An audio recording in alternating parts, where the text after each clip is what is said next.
What's up, guys? Welcome back to another video. Today I'll be doing the first part of a series, more or less. This is gonna be an extremely long thing, but I'll try and make it like every day or so, like 2 to 3 days, like every 2 to 3 days. I'm gonna post a devlog for the game I'm making. It's a first-person shooter game. This is sort of the more or less beta mode, where it's a first-person shooter that you have to load a gun, and then because I haven't worked on it a lot, I'll just shoot out little spherical balls, and there's boxes that you can shoot. So it has some sort of physics, I guess you could say. I'm doing kind of on Unreal Engine, the same engine that makes like Fortnite, Rocket League, etc. So this is gonna be fun. I hope you enjoy, and let's get into making the game. I'm gonna do some cuts because I have to do a lot of boring stuff that just make the video way too long. So yeah. See you there.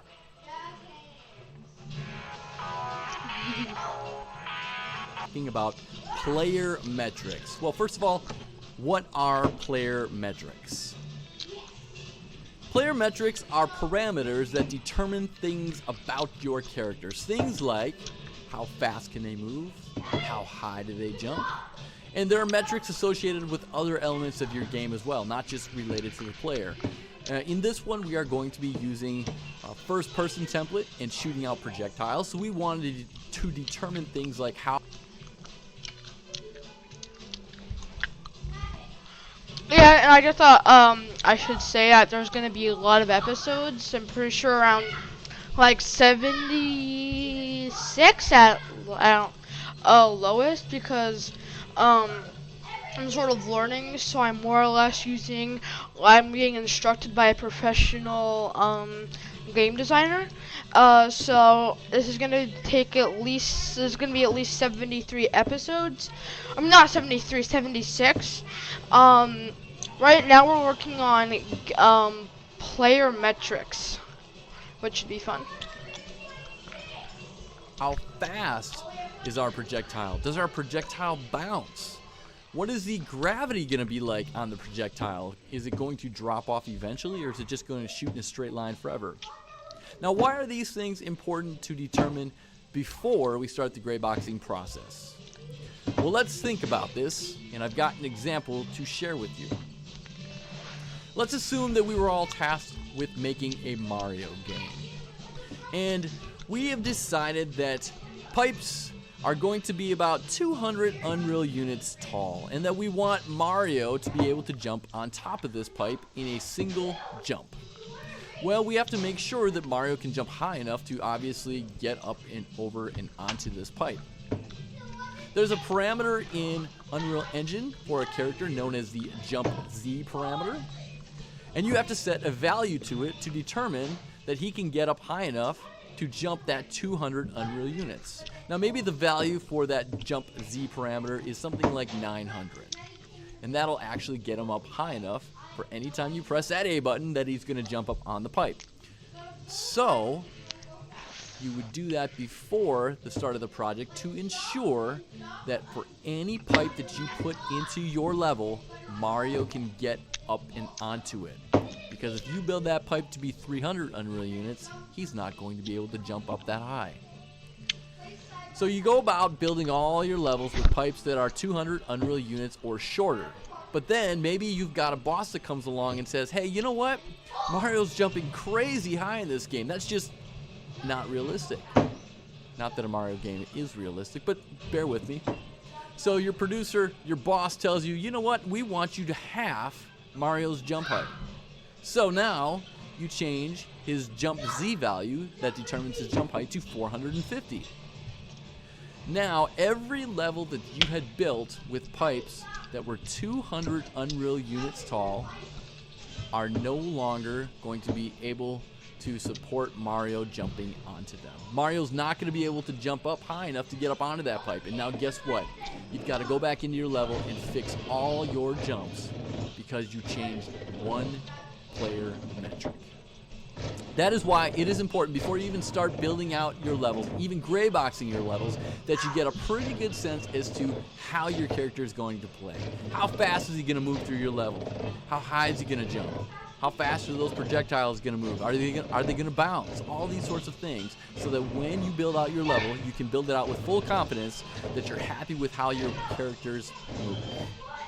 Okay, so with that, I'd like to transition into the Unreal Engine to actually modify some of our player metrics now.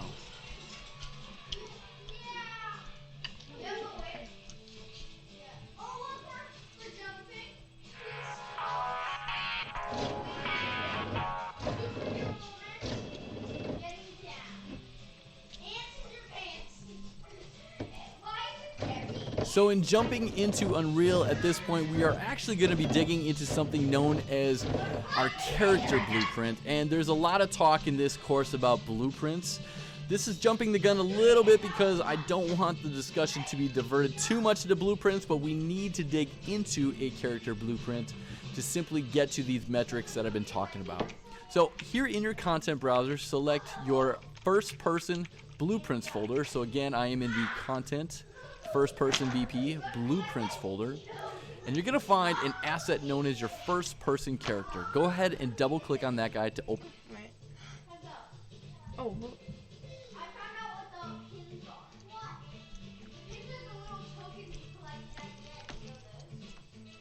Put him up. And in here along the left hand side, you see a whole bunch of components that make up your character. I'm going to select this character movement component. And if you just want to see what your character looks like, you can select this viewport tab here, and you can see that your first person character is nothing more than you as a camera and some floating arms, right?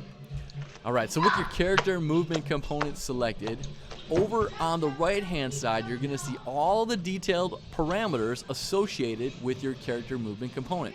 Now there are a lot here, but I'm only going to be dealing with a few of them, the most important ones that I have identified. You can drag and drop, or not drag and drop, you can move this left and right a little bit to help read the text or hide the text as you see fit, and you can drag this window out a little bit like that as well. We're going to start off with probably the most important one, this one known as max walk speed. This is what determines how fast your character moves throughout the level. A value of 600 right here. I'm just going to jump it in place so you can get a sense as to what that is like. I'm using my W, A, S, and D keys to move around right here. If I was to set that to be something like 100 and then just jump in and play, W, A, S, and D, you can see that I am moving much slower. So that moves throughout the level. A value of 600 right here. I'm recording. No, you're not. I am actually.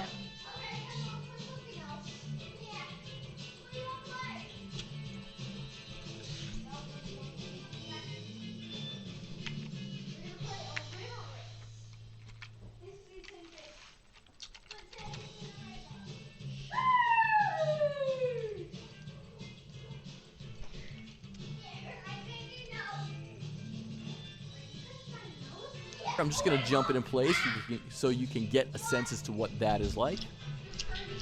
I'm using my W, A, S, and D keys to move around right here. If I was to set that to be something like 100 and then just jump in and play, W, A, S, and D, you can see that I am moving much slower. So that is obviously going to affect the rate at which I am able to move through a level. So critical before you start gray boxing. How fast is your character going to move through the level? So I'm going to set this back to 600. You can actually click this yellow triangle right here to reset it back to its default. I like that value pretty good. The next one is going to be this jump Z value that we just talked about in our Mario example. It's called jump Z velocity officially. And you can see that this is what's going to determine how high your character can jump. So I'm gonna jump in and play. Hit the space bar. You can see about how high he jumps. Selecting my character movement component again. I'm then going to set this to be, well, let's try 1,000. I'm gonna jump in and play. And now, you can see that I jump way, way higher. I'm just pressing the escape key to escape out of this play mode, in case I already forgot to mention that. I am gonna go ahead and set my jump Z velocity to 500. Another. Oh, wait a minute. I did something not right.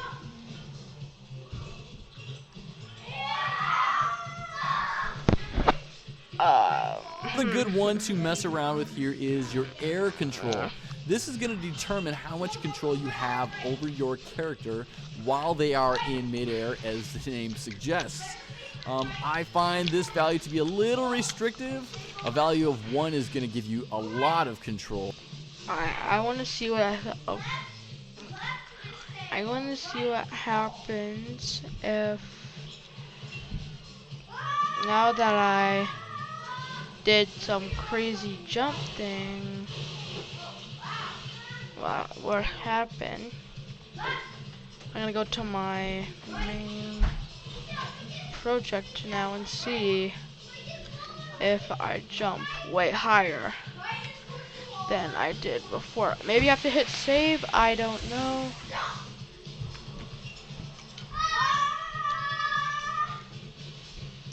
Wee, wee, wee. Work your friends, be safe. Why? Wee. Okay. Wee. Wee. Wee. See, look, I'm messing with stuff now. I'm messing with a bunch of stuff now. I set my my jump, like how high I jumped, to a lot higher. I'm so proud. I'm so happy about this, you say. Thanks. In fact, I'll set it now, and then just jump in and play. And you can see that as I jump, if I press the D key or S key, I can pretty much almost move myself off of my tiny level here as I am doing so.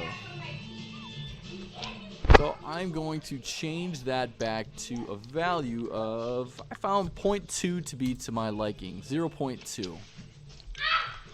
Next one that is fun to play with that you can experiment with is this one up here known as gravity scale. So a value of 1.0 means that gravity is doing its normal thing. If I was to set this to something like, I don't know, 0.5, half, and I go in and play, you can see that actually wasn't too much of a change. Let me go a little bit more drastic with it. I'm going to go to like 0.2. I set gravity to 0.1. Oh gosh. There What you will go. happen? This will also have an I set gravity to 0.1. What could possibly go wrong? Okay, here we go. Play. Let's see. Whee! Oh god! I have ascended. Whee! Whee! Whee! I love broken gravity. Probably changes back later. This is just pretty funny in my opinion. It's like whee, whee, whee, bunk, whee, whee. Can I make it? Can I make it? Oh, bonk. Whee. Well, I'm making it for sure.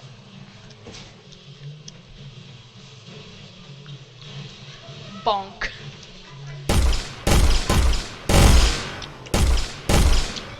Oh yeah, I need to change this back. It's just slightly a little too much. Yeah. Let's do character movement. Let's do a nice 0.05. No. 0.5? I feel like that's good. Impact on your jump height because it's kind of like you're on the surface of the moon with less gravity. And you can jump 20 feet in a single bound. When you casually jump 20 feet in a video game. Oh, that's great in the level actually.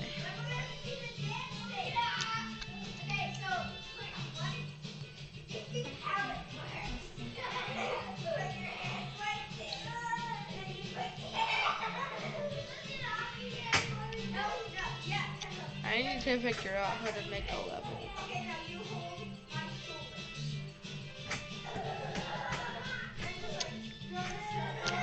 Oh gosh, this hurts my brain.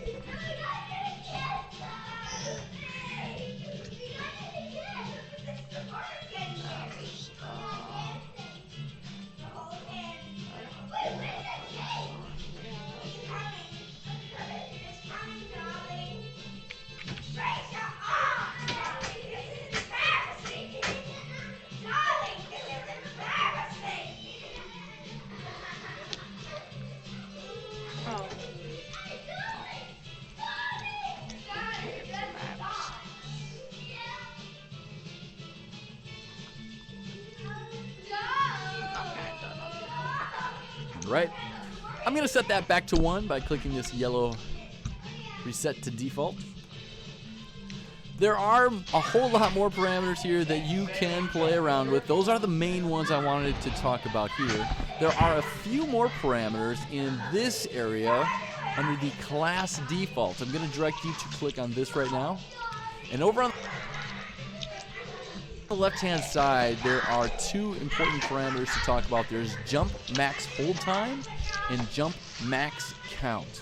We'll start off with the max count here. That should be pretty obvious. This is the number of times that they can jump in a single turn while they're airborne. So if I set this to 3, for example, that'll give me a triple jump. Oh. So 1, 2, 3. You can triple jump. Obviously, I can't go more than that, just 3 times.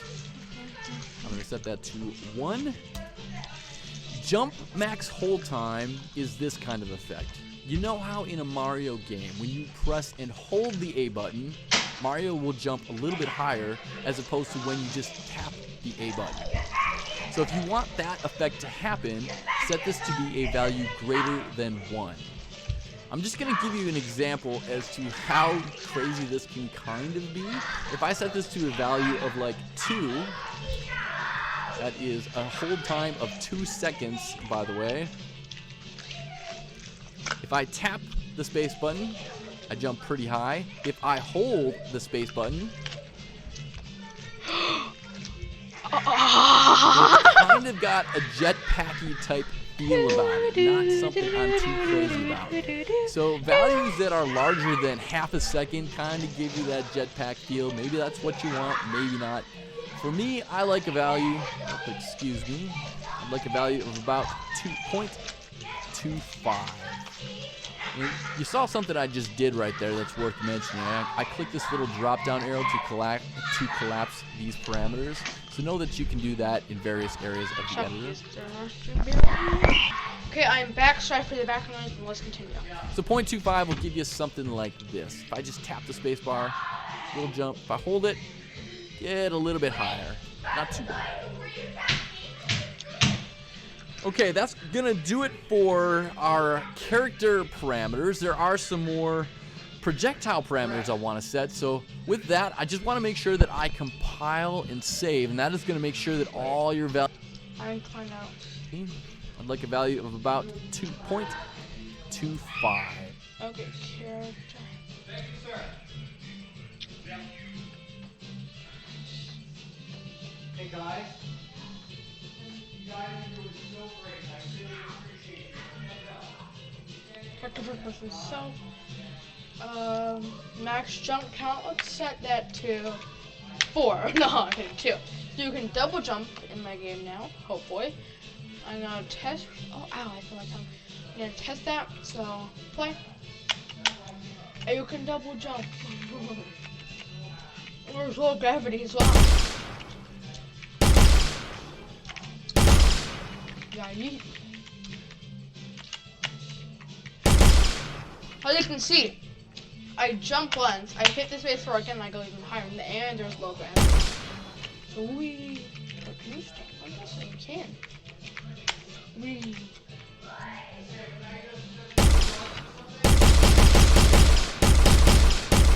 Wait. It says first person HUD, right? So I don't want to mess with anything too quickly. But. First person HUD. You did not like the fries with all the crud on them, is that correct? Sorry, Masaya, you gotta tell me or I'm gonna get it wrong. Okay, hands up. Okay, so I'm gonna use an auto clicker Masaya. because it shoots one of those little balls every time I click. And so I have I clicked once for every millisecond. Watch this. So if I hit F6, then watch this. So if I hit play.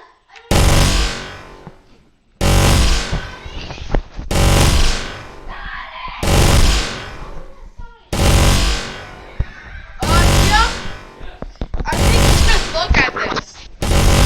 How do you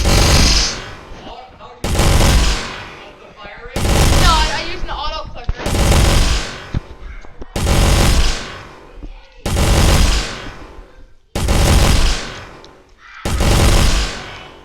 I think I'm gonna turn my auto clicker off now and close it. It's just slightly loud. Just slightly. Just slightly loud. It's like a wee bit loud. Oh gosh. My ears. Okay, so let's go back. And you saw something I just did right there that's worth mentioning. I clicked this little drop down arrow to save, and that is going to make sure that all your values here stay the same. And I'm going to exit out of here. In the same folder where you found your first person character is your first person projectile that you can shoot out. Go ahead and double click on this guy. And you can drag and drop this tab to be right along your level tab up here.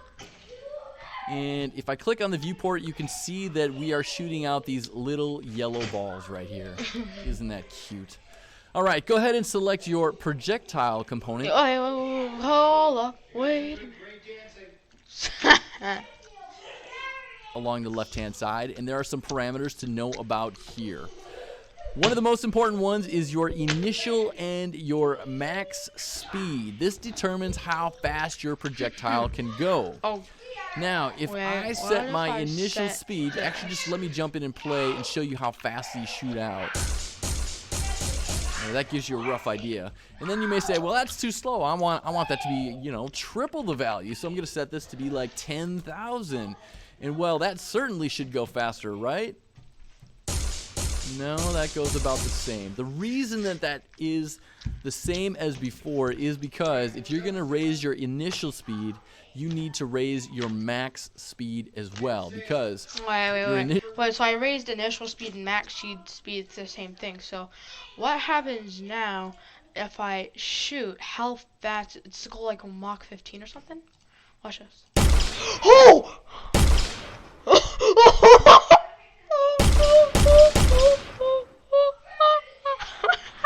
They go so fast. They go faster than the they go faster than the speed of light. And that's not a joke. Kudo? I made it so the bullets go faster than the speed of light. Is that a slight problem? Not if they're very low power. So I haven't really set the power yet, but they go with the speed of light. Yeah. You like Chris style? Yeah. I should probably set the speed of light. Set the speed of light maybe slightly slower than the speed of light. Like a minigun. Oh god, I think I'm gonna quickly oh gosh. I think I'm quickly set that down to a nice calm, let's say 500. No, let's do 1,000.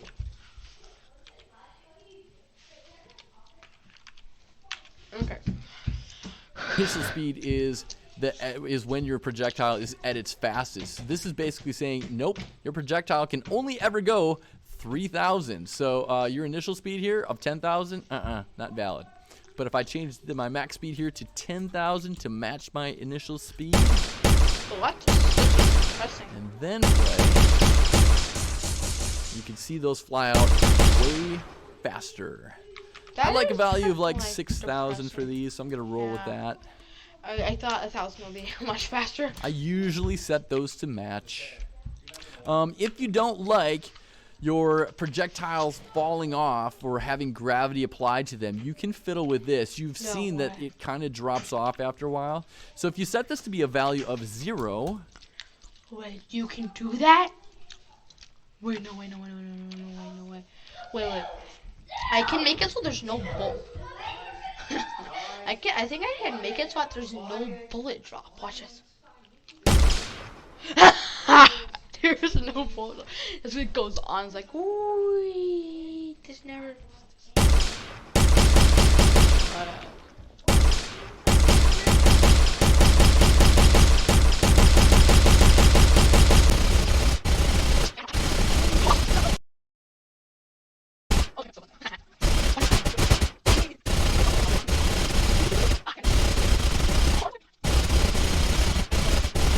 Make it fair again. I want to have some bullet drop, like not a lot. So let's do 0.5. Okay.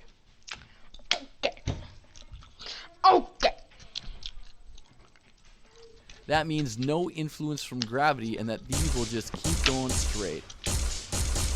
Maybe that's what you want, maybe that's not what you want. I usually like to set this to about, I don't know, 0.7 or so. Let's see what that looks like. That's not too bad. Maybe we'll fiddle with that one later on.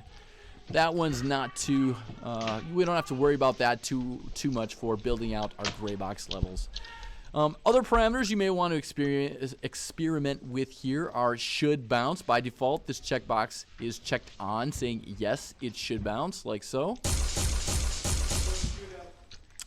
You can also choose how bouncy it is if it should bounce, so play around with that one.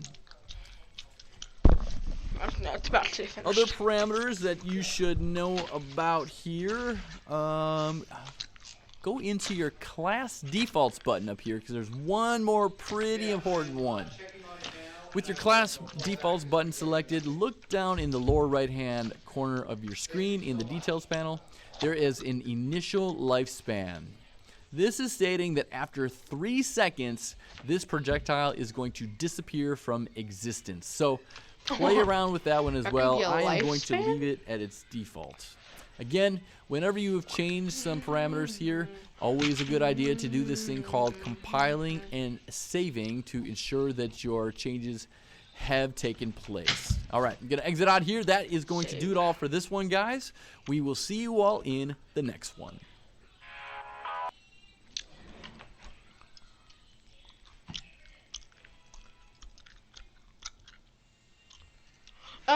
Anyway, smash the like, subscribe, turn on the notification bell if you want to be notified whenever we upload a new video. By the way, this is on Skillshare, as you can see. This is not sponsored. We are not popular enough, even not even close enough to get a sponsor from anything as big as Skillshare. Skillshare is a great online learning community where you can learn a bunch of stuff.